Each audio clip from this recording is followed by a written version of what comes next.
अच्छा जी, मैं मध्य प्रदेश की 29 सीटों पर माहौल क्या है, कांग्रेस का कितना दम दिखेगा, इंदौर में 35 सालों से आप क्यों नहीं जीत पा रहे, आपके दावे कितने मैं बातचीत करूंगा, लेकिन अमित शाह ने जो कहा उस पर एक जवाब तो बनता है कि दिग्विजय सिंह ने आतंकियों को जी और साहेब कहकर संबोधित किया, जाकिर नाइक के लिए जो कुछ कहा वो मुद्दा बनाया जा रहा है, आप क्या बोलेंगे?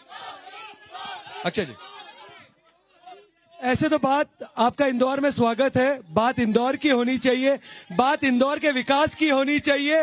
यहाँ के सांसद को जवाब देना चाहिए कि 5 साल में क्या काम करा है, और पिछली 4 डिबेट से सांसद जी नदारद क्यों है, बात उसमें होनी चाहिए। फिर भी आप बोलिए। अक्षय जी अपनी बात रखिए, आपकी आवाज फिर भी मैं बोल देता हूं कि अगर पार्लियामेंट के ऊपर गोलियां चली थी तब किसकी सरकार थी, अगर प्लेन हाईजैक हुआ था तब किसकी सरकार थी, इसमें क्यों नहीं बात करते हैं आप पहले इस पे बात करिए, उसके बाद बोलिए कि किसने क्या बयान दिया है। आज पार्लियामेंट पे अटैक हुआ था तब दिल्ली में सरकार किसकी थी, जब प्लेन हाईजैक होकर कंधार गया था तो तब सरकार किसकी थी? सवाल पूछेंगे कि मुंबई पर अटैक हुआ तो उस समय किसकी सरकार थी, फिर ये सवाल भी पूछे जाएंगे। आतंकी हमलों पर सियासत ना हो। अगर आपको यही सवालों की इन्हीं सवालों की डिबेट करनी है तो इन्हीं सवालों की डिबेट करिए। मैं कहीं नहीं रहा हूँ कि आतंकी हमलों पर मैं चर्चा करने के लिए आया हूँ। क्या दिग्विजय सिंह मध्य प्रदेश के नहीं है? अमित शाह ने क्या राजगढ़ में जाकर नहीं कहा कि दिग्विजय सिंह ने आतंकियों को जीता? ये होना चाहिए कि इंदौर का विकास करने वाला आदमी जो दिल्ली जाता है वो है कहाँ? लापता सांसद है कहाँ? चलिए, लापता विकास भार्गव जी, लोग आपके सांसद को कह रहे हैं कि वो लापता है, बावजूद इसके कि 35 साल से बीजेपी यहाँ पर जीत रही है। ऐसा है कि कांग्रेस में सांसद प्रत्याशी के अलावा कोई बचा ही नहीं है, वो खुद ही आते हैं बेचारे, जीतते थे सब भाजपा में आ गए, देश के साथ राम के साथ, तो वो अकेले बेचारे संघर्ष कर रहे हैं। उन्होंने खुद ने कहा मैं बलि का बकरा हूँ, उन्होंने खुद कहा मैं बलि का बकरा हूँ। ये क्या सुन रहा हूँ अक्षय भाई? मैंने कहा कि लोकतंत्र इस देश में अगर कोई सबसे बड़ा पर्व होता है तो वो लोकतंत्र का पर्व होता है, और लोकतंत्र के पर्व बनने के लिए तैयार हूँ। आम जनता होती है और आम जनता की सेवा के लिए अगर मेरे गले की बलि देना है तो मैं तैयार हूँ।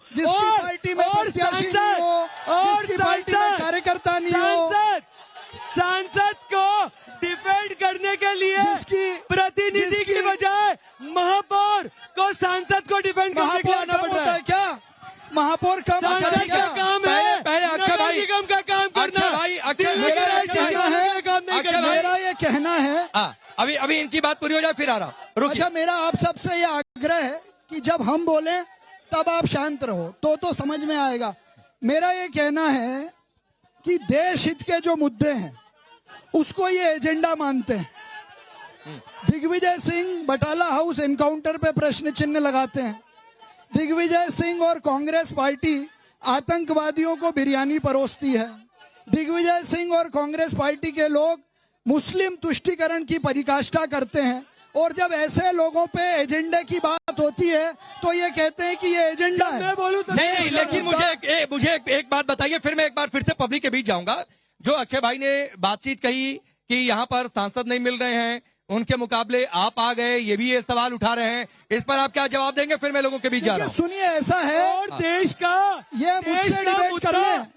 का मुद्दा क्या है? देश का मुद्दा यहाँ पे दिए हुए बयान नहीं है। देश का मुद्दा है कि 60 साल में कांग्रेस देश को खा गई। गरीब के चौके में देश का मुद्दा है कांग्रेस ने लूट लिया। बयानों का कोई मतलब नहीं होगा। कांग्रेस ने देश को गिरवी रख दिया। ये है देश का मुद्दा ये है क्या रहा है? 10 सालों में विकास हुआ। देश का मुद्दा है कि देश के प्रधानमंत्री ने भारत को 5वीं अर्थशक्ति बनाया। देश का मुद्दा है कि देश में भारत को सम्मान से देखा जाता है। ठीक है, मैं फिर से जनता के बीच जाता हूं। दुनिया में भारत की ताकत है, जनता के बीच जा रहा हूं। मोदी दुनिया के 35-40 साल से ये संघर्ष कर रहे हैं, अगर ये जनता का विश्वास हासिल कर लेते तो कब से जीत जाते। अभी तो जमानत बचाने की सोचो। मोदी भ्रष्टाचार पे बात करने वाली इंडियन एक्सप्रेस की रिपोर्ट है, 25 जो भ्रष्ट लोग थे उसको भाजपा ने अपने अंदर कर लिया। भ्रष्टाचार पे हर पार्टियों में नेता आते जाते रहते हैं। केजरीवाल की बात करो, केजरीवाल की केजरीवाल की बात करो, केजरीवाल की कानून लाए, जनसंख्या नियंत्रण करे। आप चाहते हैं जनसंख्या नियंत्रण कानून है? देखिए, अगर हम बात करें, कृपया शांत रहें। बोलिए बोलिए, आप बोलिए, आप बोलिए।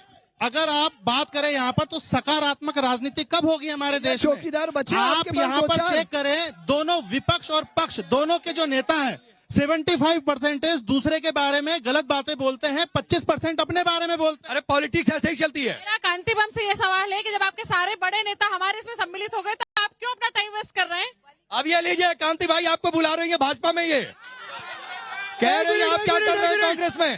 ताली बजाओ, ये भी पसंद करते हैं, ये भी पसंद करते हैं, ये भी पसंद करते हैं। एक सेकंड, हाथ मत पकड़ा करिए भाई, हाथ मत पकड़ा करिए। खाली ये भारतीय जनता पार्टी की बात करने से देश का भला नहीं होगा। कौन भाजपा की बात कर रहा है? इसका देश का संविधान का पालन हो रहा है क्या? क्या नहीं पालन हो रहा? आज इस देश के एक उदाहरण बच्चों दो को, जहाँ नागरिकों देश के को, संविधान का देश के पालन बच्चों नहीं को हुआ। अच्छी शिक्षा मिल रही है क्या? निःशुल्क शिक्षा मिल रही है क्या? निःशुल्क शिक्षा, इधर से इधर से इधर से, हाँ बोलिए। सर, हमारा प्रत्याशी बिकाऊ नहीं है, ये बताइए। जो सांसद है यहाँ के, कौन खरीद रहा है? पहले ये बताइए। अरे कौन खरीद रहा कोई है? नहीं खरीद रहा, ये बोल रहा है कोई नहीं खरीद रहा, कोई नहीं खरीद रहा। मुझे ये बता, 35 करोड़ में सारे विधायक बिके हैं और यहाँ मध्य प्रदेश। आपने देखा, आपने देखा, आपके सामने 35 करोड़ दिए गए थे। हमारे विधायक, आपके सामने 35 करोड़ दिए गए थे। कांग्रेस के प्रेसिडेंट विधायकों के फोन आए। 82% युवा मध्य प्रदेश का बेरोजगार है, इसका जिम्मेदार कौन है? अरे बावड़ी जैसे कांड हो जाते हैं और सांसद सोता रहता है। यहाँ के सांसद पे क्या पुष्पमित्र जी को विश्वास नहीं कि चौथी बार डिबेट करने हैं? यहाँ का सांसद का बीजेपी को विश्वास नहीं है सांसद हमारे इंदौर से सांसद बन के गए थे तो विकास के मुद्दों पे बात नहीं करी। अरे सुनिए प्रत्याशी जी, आप तो मैं आपसे ये नहीं पूछूंगा कि जो आपके 18 महीने की सरकार में 14,000 करोड़ रुपए जो आपने डकार लिए उसका क्या हुआ। मैं आपसे ये भी नहीं पूछूंगा कि किसानों को जो 2 लाख रुपए देने थे वो आपने नहीं दिए। मैं ये भी नहीं पूछूंगा, क्या मैं ये भी नहीं पूछूंगा कि आपने युवाओं को झूठे सवाल क्या है? सवाल ये है कि इंदौर के लिए विजन बता दो अपना। विजन बताइए। अक्षय भाई, मैं आपको आधा मिनट देता हूँ, फिर मैं लूंगा। पहले बोलिए। ये जो 14,000 करोड़ की बात कर रहे हैं, 2014 में 55,000 लाख करोड़ का लोन था, जो कि आज देश के ऊपर 200 लाख करोड़ का लोन है। उसके बाद पर कैपिटा 41,000 का लोन था। बंटा ढार जो छोड़ के गए थे, उसके बाद लोन मोदी जी के पास तो 2047 तक का विजन और स्ट्रेटेजी है। Where does he see himself after 5 years? What is Akshay sir education line से है, वो मुझे बता दें। आज मध्य प्रदेश की लिटरेसी रेट 69% है, मेल्स की लिटरेसी रेट 78% है, फीमेल्स की लिटरेसी रेट 60% है। इतना डिफरेंस क्यों? आपका क्या प्लान है, बताइए आप। पूछिए। अरे 35 साल से इंदौर में भाजपा की सरकार है, यही हाल छिंदवाड़ा में था। आज आपके जितने लोग बस में बिठा के लाए सब इंदौर आके पढ़े, छिंदवाड़ा कोई नहीं जा रहा है। आज माननीय प्रधानमंत्री मोदी जी की जितनी योजनाएं हैं वो 1 रुपया भेजते हैं